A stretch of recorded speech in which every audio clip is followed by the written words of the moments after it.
All right, I'm up. All right, so I actually came across this story while I was cruising the internet, and I got most of my information from an NPR News article by John Enger. This takes place in Lengby, Minnesota. Mm-hmm. It is December 20th, 1980. So just across the country, Harrison's grandfather was finding dead sheep in his farm. Is that the same year? Yeah, 1980. Whoa.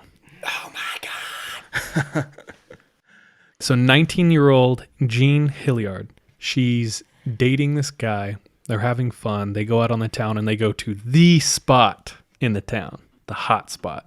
The spot. So they're hanging out, they're dancing, and it gets about midnight when she goes out, gets in her dad's truck, and begins to drive home.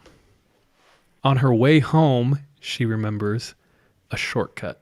So she takes the shortcut and turns onto a super icy, gravelly road. Now, halfway down the shortcut, her car, she starts to lose control, and her car goes straight into a ditch. Can't move.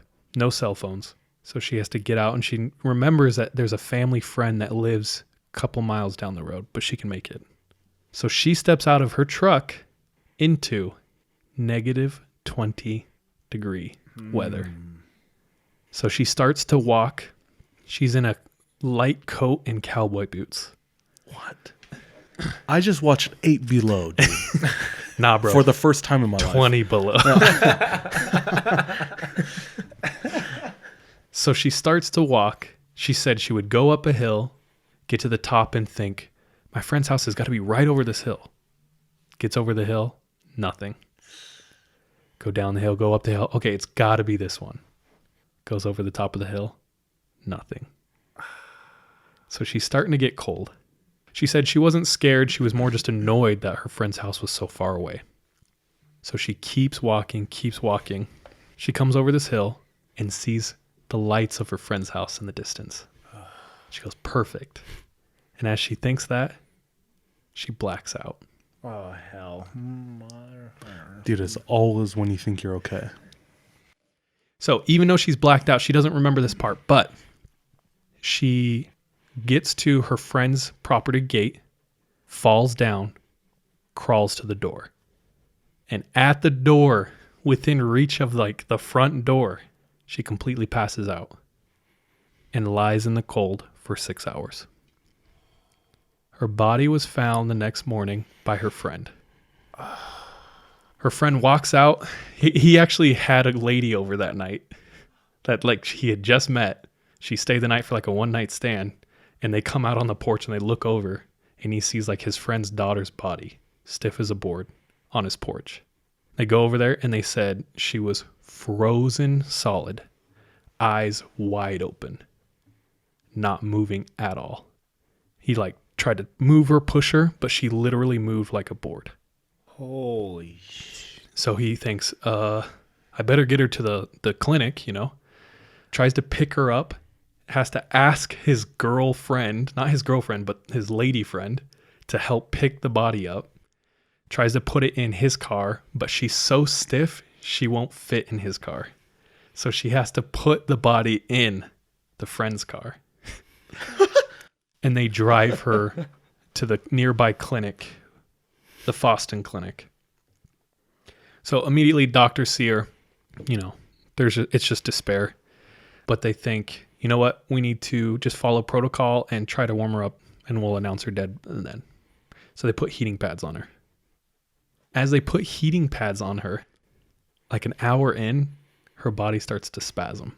Then by 12 p.m., she's fully speaking. Holy cow. And a couple hours after that, she's completely normal. Back to health. So when they brought her in, they thought she was dead. Then when she started moving, they were sure they were going to have to amputate both of her legs. But by the time she was fully back, she had numbness in 2 of her toes that eventually came back. And that's the only thing that affected her. What? And she walked out of that hospital. Oh my gosh. She's the luckiest person in this entire world. And she's alive today. Oh my god. or she's born with plus 80 frost resistance. Dude, that's crazy. I can't remember names, but I read either this story or something very similar about a week ago and thought about sharing it tonight. Really? And there was a picture that came with it. It was in the news article. Yeah, I think it's the same one. Okay. All right, so there is the leading expert on retrieving severe hypothermia. So like bringing back someone from severe hypothermia. And his name is David Plummer. And he said that this case, although it's rare, isn't completely unique. It has happened in the past. People have been frozen to the point where they are completely solid. Like their body, they appear dead. But if you follow a procedure, you can bring them back. And he said there is no real data on it. They like don't fully understand it. It's essentially like a hibernation that humans can go into. But he says it's known amongst him and other experts in that field that no one is dead until they are warm and dead. That's creepy. Yep. But I had no idea humans could do that. So when I saw that, it tripped me out. Bro, that sounds like something that would be in like a sci-fi movie or something. It sounds unbelievable. Oh, yeah. I wonder what exact state your body has to be in order to endure that and survive that. I think just as important as how you get into that state is how they bring you out of it. Yeah. He mentioned something like if your blood heart rate is able to be stable while they're bringing your temperature up, you have a higher chance of coming back. Right. But it's Wow. still wild. She has no brain damage, nothing.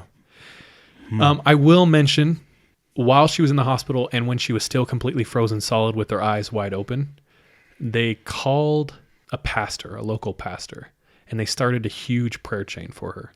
And so there was a ton of people praying for her, and she came back. And so she was known for a really long time. She went on Unsolved Mysteries. She went on the Today Show. She went on all these shows as like the miracle girl. But when she looks back on it, she said it wasn't really a miracle to her other than she came back. It didn't change her life at all. Like it just happened. She doesn't even remember it. For her, it was like she went to sleep and woke up in the hospital. That's it. That's nuts. Mm-hmm. That girl ended up to be Michelle Kwan. And now, yeah, no. Oh, gosh.